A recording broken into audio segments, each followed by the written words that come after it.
So let's just look a little bit at good talking and good listening. Talking is direct. It's direct. You don't want to talk around the subject. You want to be very direct in your communication. My son that's in the Navy, he will begin to tell me something, and he can chase more rabbits. It's just kind of funny. And at some point, he'll just look at him and say, "Daniel, get to the point." Okay? When I'm saying to him, I want you to be direct. But we worry about saying things, and maybe so we kind of talk around it rather than just being direct. So don't just drop hints. Don't make people guess. Get to the point. Good talking skills they're clear. Okay, good talking is clear. Make sure that people understand exactly what it is that you're saying. You need to describe things well to make sure that your listener isn't confused. So when we're talking, we want to be clear with each other. Good talking is specific. It's not being vague or general. It includes details. You know, what I want to talk about is very specifically your underwear on the floor. I'm not talking about cluttering the whole house. I'm talking about specifically your underwear that you leave every morning in the floor right next to the bed. That's pretty specific, isn't it? This isn't general. This is very, very specific. Good talking skills. Good talking is honest. It's good to honest. Now I pause here. What does it mean to be honest? What does that mean? You know, if somebody walks up to me and says, "Hey, Clyde, I want to be honest with you." Well, first question is, haven't you been up to this point? But usually when somebody says that, I take a step backwards, because what's getting ready to happen? Well, they're getting ready to probably unload on me, right? And that's not what this is talking about. When we say good talking is honest, it's actually communicating what I'm thinking and feeling. It's being honest about what's going on in here. I'm going to be honest about what I say and how I act, and that it's all consistent. Sometimes we say not what we really feel or mean, right? And that's not honest. So honest, good communication, good talking is the willingness to be honest. I would say the word I like is being transparent. Okay? Good talking is tactful. And again, that goes back to the honest.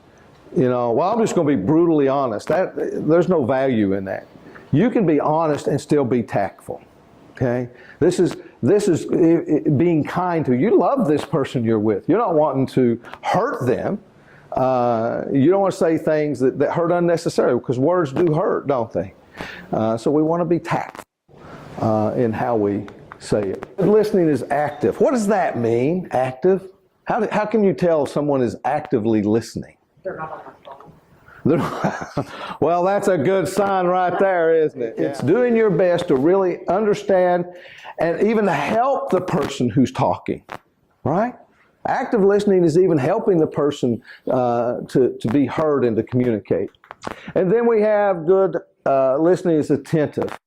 It's concentrating on what the person said. Now, I can be honest about this. Just in general daily conversation, there's times that I will say, "I'm sorry, honey, I didn't hear that exactly," or "say that again for me." Now, some of it is a little bit of years and maybe a little bit of hearing. You know, that's part of it, but I can't use that as an excuse. Sometimes my mind's elsewhere, and I have to come back and say, "I'm sorry, I wasn't listening. Tell me again."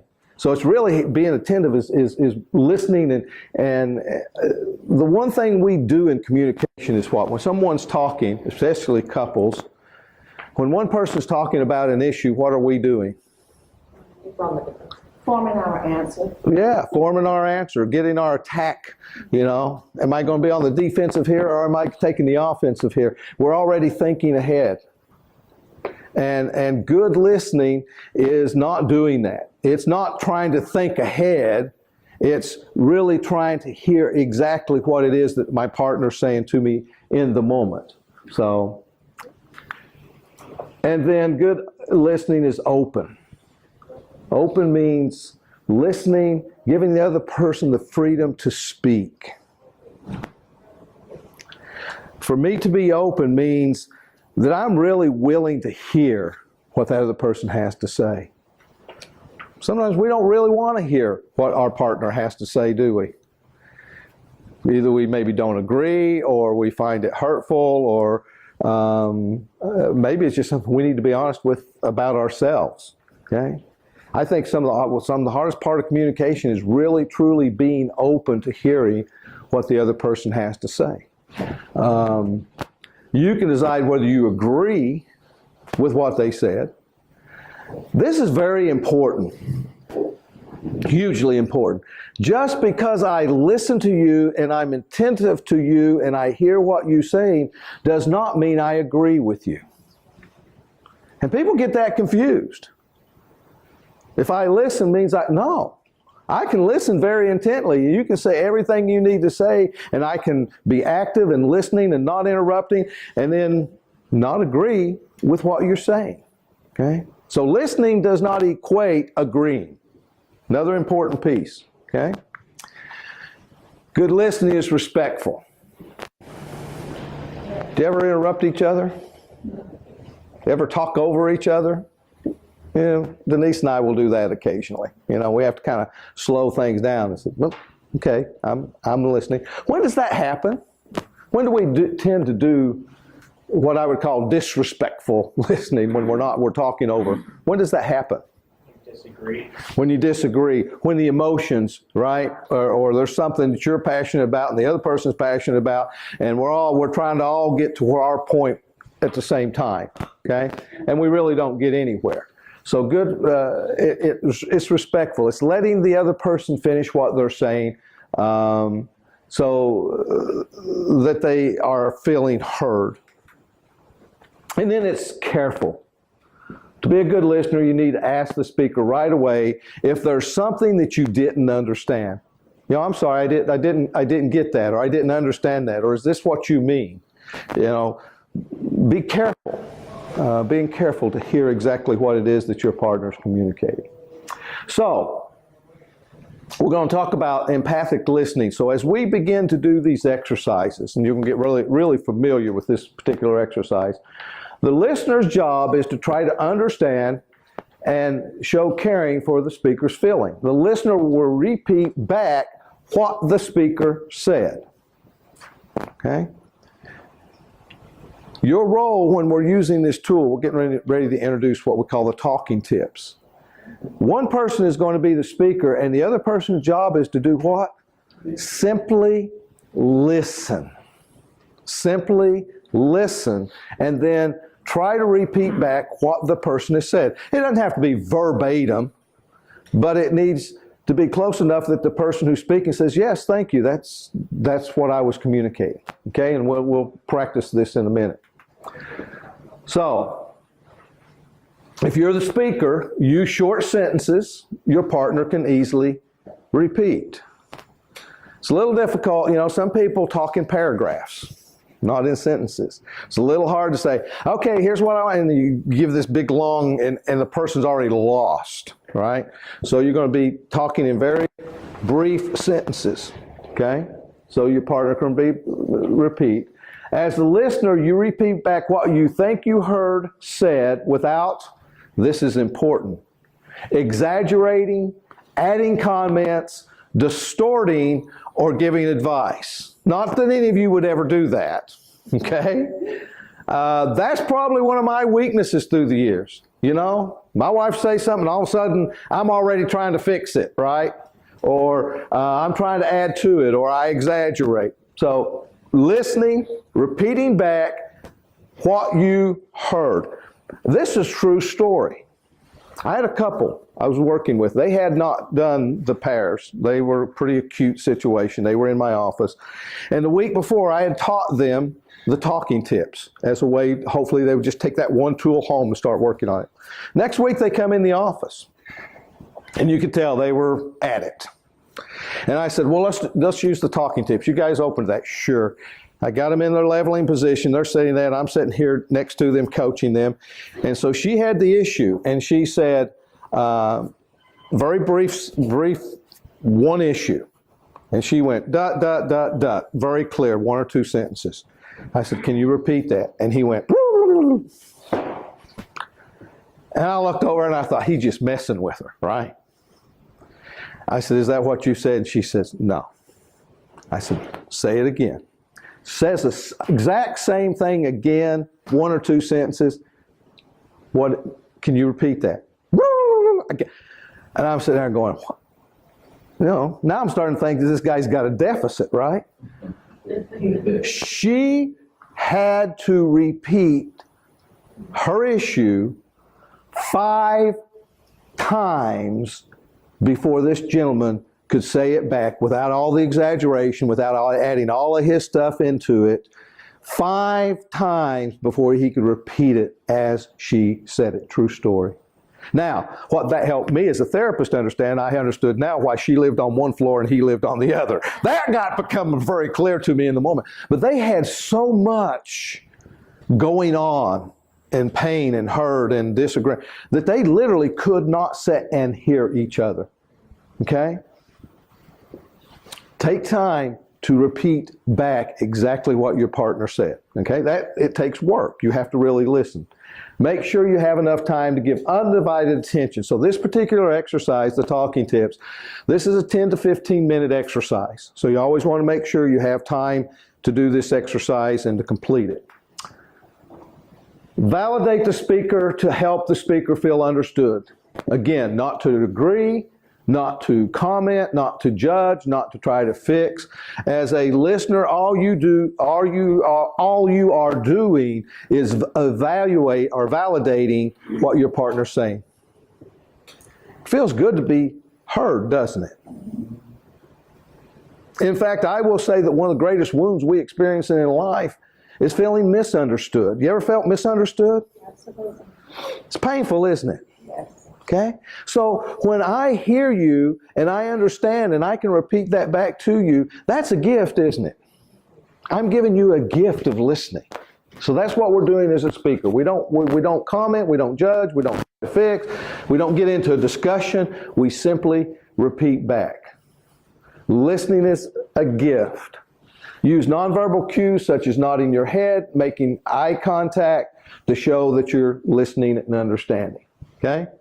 So speakers are speaking in short sentences, very direct, one issue. Listeners are simply listening, repeating back, and validating their partner, that they hear what they have said. So let me say a little bit about the talking tip, and you'll hear this phrase again. The talking tip tool is a confiding tool. It is a confiding tool. It's designed to address one specific concern. You ever have something that you want to talk to your partner about and you go, I don't know that I don't want to bring that up. That ever happen? Yeah. What's going on when we're there? Why don't we want to bring it up? Fear? What are we afraid of? The conflict. The conflict. They could boil over, right? Something, maybe one of those that just never gets resolved, right? Okay? So we have these feelings, and so what do? Instead of addressing it or talking about it or getting it out in the open, we keep it stuffed over here, which causes more and more pain, right? Things build up. So the talking tip, it isn't a conversation. It's a confiding tool. It's me feeling safe to come to my partner and to confide something that they need to hear about what I'm thinking and feeling. Okay? So, I notice one very specific behavior. I notice that you're still leaving your underwear on the floor. Yeah, I'm aware of this underwear thing out, okay? Yeah, I'm sorry that that's your issue, brother, but this is just the examples that I use, you know? So I noticed that you've been, and your wife's back there going, yeah, we won't get this underwear thing under control here. I notice that you've been leaving your underwear on the floor. I assume this means that you think it's my responsibility to pick up after you. I think. What's your thoughts? So this part, your thoughts. You know, I think that you know we're both adults. We both live in the home together. We both have responsibility for picking up after ourselves, and I think it's important that you pick up after yourself. I'm frustrated by it. I'm frustrated because we've had this conversation. And I feel hurt that we haven't resolved it. I'm hurt, again, that you think that it's my responsibility to pick up after you. I worry about. What is it that you worry about? I worry about, or an alternative, what this reminds me from my past. Because this may be a past issue, okay? What I worry about is that this continues to cause friction. And I worry that we don't leave in the mornings for work at a good place because I'm upset about you're not picking up after yourself. I want, and now we start with a very specific behavior. One behavior. You remember what I said? We're talking about changing behaviors, right? We love the person that we're with. What we don't like is some of the behavior. So very specific behavior. Now a very specific request. What I want is each morning, as you're getting dressed, that you would take your dirty clothes and put them in a hamper. I appreciate you for it. I appreciate the fact that you get up every morning, you're a hard worker, you do lots to help around the house. So I really do appreciate and recognize all that you do for our family.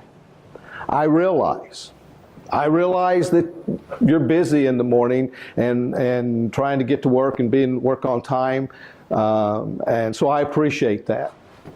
And I hope, whatever that hope is, I hope that as we go along, that we both can work at making sure that we keep things picked up and keeping our house look nice. Okay? Very pointed, very specific. It isn't a time to discuss. When you get through, it isn't time for your partner. Well, now that you've talked about the underwear, or the listener's part is just to listen, to give them what? A safe place. When I'm sharing something that's very important, and I need to share it, I'm getting ready to be vulnerable, right? Vulnerable needs safety. If I open up and I'm vulnerable and I start getting attacked, or the other person starts making excuses, or they get into their stress-style communication, then what am I going to do? Just shut right back down, right? So the listener's role is, what you're doing as a listener, you're creating a safe place for your partner to be vulnerable. And all you're doing is listening. And when they're through, you may not agree at all. You may say, hey, you know, I don't care what she says. That is her job, pick up my underwear, you know. You don't have to agree. Don't believe just what I said either.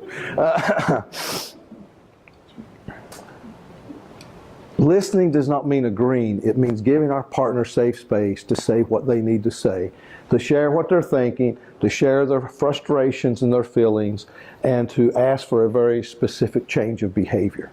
Remember what we said at the very beginning about the goodwill umbrella? It takes communication, our willingness to what? To change.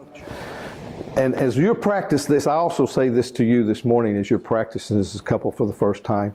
Don't reach down in there and pull out that nuclear 5-year, 10-year issue. This isn't, we're just learning to ride this bicycle, right? So we don't want to start out with something huge, but some small issue that would be helpful for your partner to really hear how you feel. You maybe feel like they haven't heard or don't understand here. What this is doing is really slowing down. Mm-hmm. Often when we have these, what I call difficult things to share that we need our partner to hear, One starts commenting back and emotions get high, and we just quit hearing each other. So this just slows down the conversation. So one person is speaking. Again, I notice you leave the underwear on the floor.